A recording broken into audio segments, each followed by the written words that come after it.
Hello everyone, आज है बेटा डेप्रिसिएशन का पार्ट नंबर 2, जहां पे हम देखने वाले हैं कि अगर क्वेश्चन हमसे पूछेगा जर्नल एंट्रीज कि एक डेप्रिसिएशन का क्वेश्चन आएगा और क्वेश्चन में केवल हमें करनी है जर्नल एंट्रीज। तो सबसे पहले समझेंगे कि क्वेश्चन में मेथड क्या है, कितने ईयर्स की वो हमसे जर्नल एंट्रीज पूछ रहा है। तो एक क्वेश्चन एज्यूम करते हैं, यहां पे बेटा हमने एक मशीन परचेज करी है जिसकी कॉस्टिंग है 1 लाख और जिसपे डेप्रिसिएशन चार्ज हो रहा है 10% पर एनम। हमारे क्वेश्चन की क्लोजिंग है 31 मार्च ईच ईयर एंड मेथड है SLM। इतना छोटा सा एक क्वेश्चन है, मशीन की वैल्यू दी गई है, डेप्रिसिएशन का रेट गिवन है, मेथड गिवन है और हमारी क्लोजिंग डेट भी गिवन है। यानी कि हर साल हम 31 मार्च को अपनी बुक को क्लोज कर रहे हैं। अब बच्चे यहां पे हमें क्या समझना है कि क्वेश्चन आपसे कितने ईयर्स की जर्नल एंट्रीज पूछ रहा है। ये एज्यूम कर लेते हैं कि क्वेश्चन कहता है कि 3 ईयर्स की जर्नल एंट्रीज बता दो। तो बेटे 3 ईयर्स की जर्नल एंट्रीज कैसे हम लोग करेंगे, इसके बारे में जरा बात करते हैं। देखिए बेटा, सबसे फर्स्ट एंट्री मैं विदाउट फॉर्मेट कर रहा हूं। आप जब भी जर्नल एंट्रीज करेंगे वो किसी भी चैप्टर से हो, पूरे फॉर्मेट के साथ और नरेशंस के साथ में करेंगे। सबसे पहले देखिए बेटा, ये जो मशीन हमने परचेज की 1 अप्रैल को, तो आपकी सबसे पहली एंट्री होगी 1 अप्रैल। यहां पे आप लिखेंगे machine account debit to bank account. Cash bank आप कुछ भी कर सकते हैं कि सबसे पहले आपने एंट्री की कि भैया हमने एक 1 लाख रुपीस की मशीनरी परचेज कर ली। अब सेकंड, अभी देखिए परचेज करने के बाद अब आप उसको यूज कर रहे हैं, तो जो डेप्रिसिएशन कैलकुलेट होगा वो at the end of the financial year होगा, जो कि है बेटा 31 मार्च। यहां पे आप लिखेंगे बेटा depreciation account debit to machine account. Depreciation account debit to machine account कितने परसेंट बोला मैंने बेटा? 10%। तो 1 लाख रुपीस का 10% हमारा डेप लग गया। और बेटे ये जो डेप्रिसिएशन होता है ये हमारा एक्सपेंस है। डेप्रिसिएशन जो है वो हमारा एक्सपेंस है और at the end of the year जितने भी एक्सपेंसेस होते हैं हम सभी एक्सपेंसेस को प्रॉफिट एंड लॉस अकाउंट में ट्रांसफर करते हैं। तो बेटे 31 मार्च को नेक्स्ट एंट्री आप करने वाले हैं। देखिए बेटा, मैं यहां पे ईयर नहीं लिख रहा हूं, ईयर जो भी क्वेश्चन में दिया होगा। Profit and loss account debit to depreciation. हमारा डेप्रिसिएशन एक्सपेंस है जिसकी वजह से हमने उसे ट्रांसफर किया प्रॉफिट एंड लॉस अकाउंट में, और प्रॉफिट एंड लॉस अकाउंट को डेबिट किया क्योंकि जब भी हम एक्सपेंस करते हैं वो प्रॉफिट एंड लॉस अकाउंट के डेबिट साइड में ट्रांसफर होता है। क्लोज, यानी कि फर्स्ट ईयर हमने क्लोज कर दिया। अब हम बात करेंगे सेकेंड ईयर की। अब बेटे सेकेंड ईयर में क्या होगा? क्या सेकेंड ईयर में हमने कोई असेट्स खरीदी? नहीं, असेट्स तो पहले बार हम लोग खरीद चुके हैं। अब सेकेंड ईयर में केवल हमने उसको यूज किया और उस पर डेप्रिसिएशन लगाया। तो बेटे नेक्स्ट एंट्री होगी 31 मार्च। मैं एक काम करता हूं, एक एज्यूम कर लेते हैं 2001 एंड 2002 ताकि आप लोगों को कंफ्यूजन ना हो। बस ये 2 एंट्री बेटा हम लोग लिखने वाले हैं। Depreciation account debit to machine account. बच्चे हम लोग SLM मेथड कर रहे हैं। पार्ट 1 में कंसेप्ट जब मैंने समझाया था तो उसमें बताया था कि जब भी हम लोग SLM मेथड यूज करते हैं तो amount of depreciation will be same in each year. तो यानी कि यहां पे भी क्या रहने वाला है? 10,000। अगेन बच्चे इसे आप ट्रांसफर करेंगे प्रॉफिट एंड लॉस अकाउंट में। ज्यादा टाइम वेस्ट करने वाला है ही नहीं, कितना इजी है। Depreciation account 10,000। अब बच्चे क्वेश्चन में हमें 3 इयर्स के बारे में पूछा था, अब लास्ट ईयर में भी सेम प्रोसेस हम लोग करने वाले हैं कि भैया 31 मार्च यहां पे लगेगा डेप्रीशिएशन अकाउंट। बेटे ये केवल मैंने क्वेश्चन एज्यूम किया है कि हमने ड्यूरिंग 3 इयर्स ना कोई एडिशनल मशीन परचेज करी है, ना किसी को सेल किया है। हमारे पास जो कि यहां पे स्टार्टिंग में थी बस वही मशीन हमारे पास है। आगे हम लोग क्वेश्चन को मॉडिफाई करेंगे, उसमें देखेंगे कि अगर ड्यूरिंग द ईयर हम और मशीन खरीदेंगे या किसी मशीन के पार्ट को या फुल फ्लेज किसी मशीन को अगर हम सेल करेंगे तो एंट्रीज कैसी होंगी।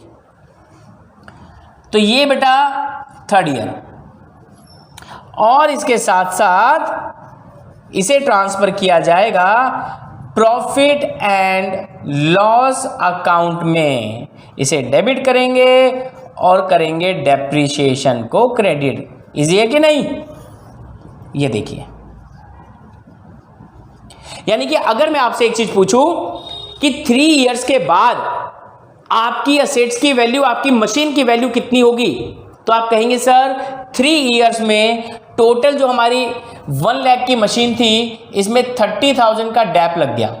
तो यानी कि आफ्टर 3 ईयर जो आपकी एसेट्स की वैल्यू बचेगी विच इज 70,000 रुपीज। चलिए बेटा, अब हम लोग करते हैं नेक्स्ट क्वेश्चन। यहां पे एक छोटा सा मैंने इलस्ट्रेशन बनाया है जिसमें लिखा हुआ है बेटा XYZ limited purchase a machine of ₹1 lakh on 1st April 21 and another machine purchased on 1st October 2021 of ₹60,000। यानी कि बेटा अब हमारे पास दो मशीन है।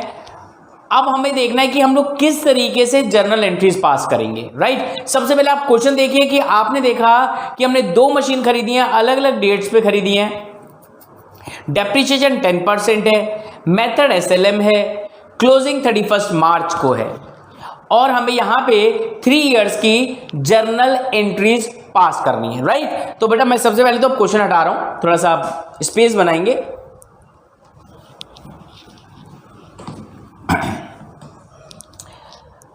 सबसे पहले देखेंगे बेटा हमने 21, अब देखिए 1 अप्रैल 21 में हमने मशीन को परचेज किया। आउट ऑफ फोकस तो नहीं है बेटा? नहीं, ठीक है, इसको और लेफ्ट में हम लोग कर सकते हैं ना। 1 अप्रैल 21 सबसे पहले हमने एक मशीन खरीदी बेटा, हम लिखेंगे machine account debit to bank account. यहां पे बेटा हमने जब फर्स्ट मशीन खरीदी तो वो मशीन हमने खरीदी थी 1 अप्रैल को, और वो मशीन कितने की परचेज की हमने? 1 लाख। उसके बाद बेटा क्लोजिंग, पिछले क्वेश्चन में हमने देखा था कि हमने मशीन परचेज करी और उसके बाद क्लोजिंग की एंट्री करी, यानी कि डेप्रीशिएशन की। लेकिन यहां पे क्लोजिंग 31 मार्च को है, उससे पहले बेटा 1/10/2021 again we purchase new machine, we purchased new machine of ₹60,000। यानी कि बेटा क्लोजिंग से पहले हमारे पास दो मशीन हैं और दोनों पे डैप लगेगा 31 मार्च को ही। अब बच्चे यहां पे आपको समझना है, पहली क्लोजिंग हमारी कब होगी? 2022 में, यानी कि 21 में खरीदा और अब 22 में पहली क्लोजिंग है। और पहली क्लोजिंग तक बेटा मैं रफली आपको समझाता हूं, M1 आपने 12 मंथ्स यूज करी है और M2 आपने बेटा 6 मंथ यूज की है। क्लोजिंग से पहले बेटा मशीन फर्स्ट जो कि अप्रैल में है, क्लोजिंग तक 12 मंथ यूज की है, और M2 को अक्टूबर से मार्च तक आपने 6 मंथ यूज किया है। तो बेटा फर्स्ट पे 12 मंथ का डैप लगेगा, 1 लाख का 10% विच इज 10,000, एंड 60,000 का भी बेटा 10% लगेगा, लेकिन फॉर 6 मंथ, यानी कि 3,000, ये वर्किंग नोट आपको अलग से शो कर सकते हैं, ऐसे बीच में नहीं करेंगे। यहां पे लिखिए बेटा depreciation account debit to machine. यहां पे आप अलग अलग डेप्रिसिएशन नहीं करेंगे, एक ही साथ यहां पे दिखाएंगे डेप्रिसिएशन। और 31 मार्च को बेटा another entry profit and loss account debit to depreciation. ये लीजिए फर्स्ट ईयर हो गया क्लोज। फर्स्ट ईयर हमने कर दिया क्लोज। फर्स्ट ईयर में फर्स्ट मशीन को 12 मंथ और सेकंड को 6 मंथ यूज किया। लेकिन जब बेटा हम सेकंड ईयर में एंट्री करेंगे, ये दो ही एंट्री करनी है ना। अब सेकंड ईयर में बेटा हमने दोनों ही मशीन्स को 1 ईयर यूज किया है, दोनों मशीन को 1 ईयर यूज किया है। तो अब देखिएगा depreciation account debit to machine, यानी कि बेटा फर्स्ट मशीन पे तो पूरे 1 ईयर का लग रहा है 10,000 और सेकंड मशीन जो 60,000 की है सेकंड ईयर में 12 मंथ यूज हुई है तो पूरा 10% यानी कि 16,000। इसको आप ट्रांसफर करोगे कहां पे बेटा, profit and loss account debit to depreciation.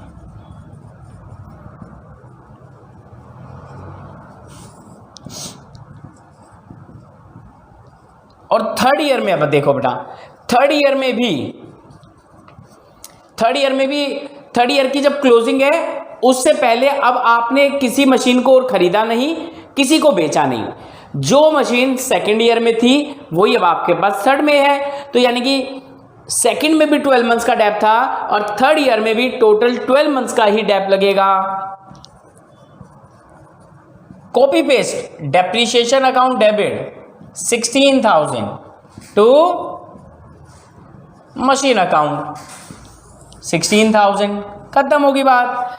अब इसको आप कहां पे ट्रांसफर करेंगे बच्चे, प्रॉफिट एंड लॉस अकाउंट में। सेम एंट्री यहां तो अमाउंट भी चेंज नहीं होने वाला, अमाउंट भी सेम रहेगा क्योंकि सेकंड ईयर और थर्ड ईयर में दोनों मशीनों के साथ सेम ट्रीटमेंट हमने किया है। तो बेटा ये थी आपकी, थोड़ा सा क्वेश्चन मैंने चेंज किया। पहले क्वेश्चन में एक मशीन, इस क्वेश्चन में मैंने दो मशीन ले ली और एक मशीन स्टार्टिंग में परचेज करी तो एक आपने बीच में परचेज करी। तो बेटा ये बेसिक क्वेश्चंस हैं। आगे वाले जो क्वेश्चंस आएंगे उसमें हम देखेंगे कि क्या पता सेकंड ईयर या थर्ड ईयर में आपने किसी मशीन को बेचा हो या फिर किसी नई मशीन्स को परचेज किया हो। जर्नल एंट्रीज इस चैप्टर से आने के चांसेस नहीं होते हैं, बस आपका कंसेप्ट क्लियर हो इसलिए मैंने आपको बता दिया। अब नेक्स्ट पार्ट में हम बात करेंगे कि अगर ऐसा ही क्वेश्चन आएगा और वहां पे प्रॉपर हमसे मशीनरी अकाउंट पूछेगा तो उसका प्रिपरेशन हम कैसे करेंगे। तो बेटा यहां तक बेसिक था। अब चैप्टर पार्ट 3 में फिर हम लोग बेसिक ही करेंगे, लेकिन वहां पे हम सीखेंगे प्रिपरेशन ऑफ अकाउंट।